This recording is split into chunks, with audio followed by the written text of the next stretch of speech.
ज्येष्ठ मास के कृष्ण पक्ष की एकादशी अपरा या अचला एकादशी कहलाती है। इस बार ये एकादशी 15 मई को है। इस एकादशी व्रत को पुण्य फल देने वाला बताया गया है। इसके प्रभाव से मनुष्य के कीर्ति, पुण्य और धन में वृद्धि होती है। इस व्रत के पुण्य से ब्रह्म हत्या, असत्य भाषण, झूठा वेद पढ़ने से लगा हुआ पाप इत्यादि नष्ट हो जाता है। इससे भूत योनि से भी मुक्ति मिल जाती है। इस व्रत को करने से मनुष्य को तीनों पुष्करों में स्नान के समान, गंगा जी के तट पर पिंडदान के समान और कार्तिक मास के स्नान के समान, सूर्य चंद्र ग्रहण में, कुरुक्षेत्र में यज्ञ, दान एवं स्नान के पुण्य के समान फल की प्राप्ति होती है। इस दिन व्रत कथा पढ़ने, कहने और सुनने से अनंत पुण्य फल की प्राप्ति होती है। तो चलिए शुरू करते हैं अपरा अर्थात अचला एकादशी की व्रत कथा। एक बार धर्मराज युधिष्ठिर श्री कृष्ण से कहने लगे, हे भगवान, ज्येष्ठ कृष्ण एकादशी का क्या नाम है तथा उसका महात्म्य क्या है, कृपा करके कहिए।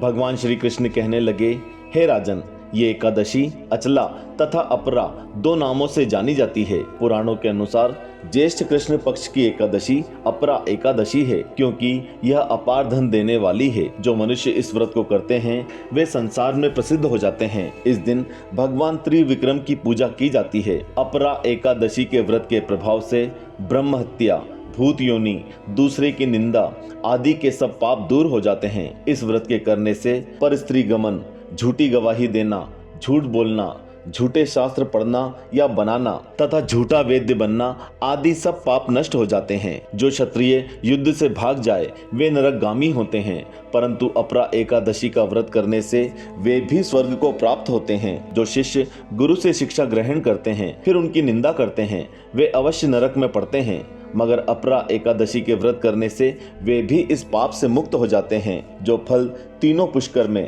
कार्तिक पूर्णिमा को स्नान करने से या गंगा तट पर पितरों को पिंडदान करने से प्राप्त होता है, वही अपरा एकादशी का व्रत करने से प्राप्त होता है। मकर के सूर्य में प्रयागराज के स्नान से, सिंह राशि के बृहस्पति में गोमती नदी के स्नान से, कुंभ में केदारनाथ के दर्शन या बद्रीनाथ के दर्शन, सूर्य ग्रहण में कुरुक्षेत्र के स्नान से, स्वर्ण दान करने से या अर्ध प्रसूता गोदान से जो फल मिलता है वही फल अपरा एकादशी के व्रत से मिलता है। यह व्रत पाप रूपी वृक्ष को काटने के लिए कुल्हाड़ी है, पाप रूपी ईंधन को जलाने के लिए अग्नि, पाप रूपी अंधकार को मिटाने के लिए सूर्य के समान, मृगों को मारने के लिए सिंह के समान है। अतः मनुष्य को पापों से डरते हुए इस व्रत को अवश्य करना चाहिए। अपरा एकादशी का व्रत तथा भगवान का पूजन करने से मनुष्य सब पापों से छूटकर विष्णु लोक को जाता है। इसकी प्रचलित कथा के अनुसार प्राचीन काल में महिध्वज नाम का एक बड़ा ही धर्मात्मा राजा हुआ करता था। राजा महिध्वज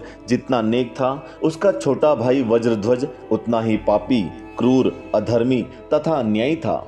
वह अपने बड़े भाई से द्वेष रखता था और उसे मारने के षड्यंत्र रचता रहता था। एक बार वह अपने उद्देश्य में कामयाब हो जाता है और वह पापी एक दिन रात्रि में अपने बड़े भाई की हत्या करके उसकी देह को एक जंगली पीपल के नीचे गाड़ देता है और खुद राज करने लगता है। अब इस अकाल मृत्यु के कारण महिध्वज को प्रेत का जीवन जीना पड़ता है और वह प्रेतात्मा के रूप में उसी पीपल के पेड़ पर रहने लगता है और अनेक उत्पात करने लगता है। उसकी मृत्यु के पश्चात राज्य में उसके दुराचारी भाई से तो प्रजा दुखी थी ही, साथ ही अब महिध्वज भी प्रेत बनकर आने जाने वाले को दुख पहुंचाने लगे। लेकिन उसके पुण्य कर्मों के सौभाग्य के चलते एक दिन अचानक धौम्य नाम के ऋषि उधर से गुजर रहे थे। उन्हें आभास हुआ कि कोई प्रेत उन्हें तंग करने का प्रयास कर रहा है। उन्होंने प्रेत को देखा और तपोबल से उसके अतीत को जान लिया। अपने तपोबल से प्रेत उत्पात का कारण समझा।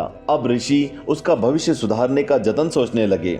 सर्वप्रथम तो ऋषि ने प्रसन्न होकर उस प्रेत को पकड़कर पीपल के पेड़ से उतारा और उसे अच्छाई का पाठ पढ़ाया तथा परलोक विद्या का उपदेश दिया। फिर उन दयालु ऋषि ने राजा की प्रेत योनि से मुक्ति के लिए स्वयं ही अपरा एकादशी का व्रत किया और संकल्प लेकर उसे अगति से छुड़ाने के लिए अपने व्रत का पुण्य प्रेत को दान कर दिया। इस प्रकार उस पुण्य के प्रभाव से राजा की प्रेत योनि से मुक्ति हो गई। वह ऋषि को धन्यवाद देता हुआ दिव्य देह धारण कर पुष्पक विमान में बैठकर वैकुंठ धाम को गमन कर गया। हे राजन, ये अपरा एकादशी की कथा मैंने लोकहित के लिए कही है।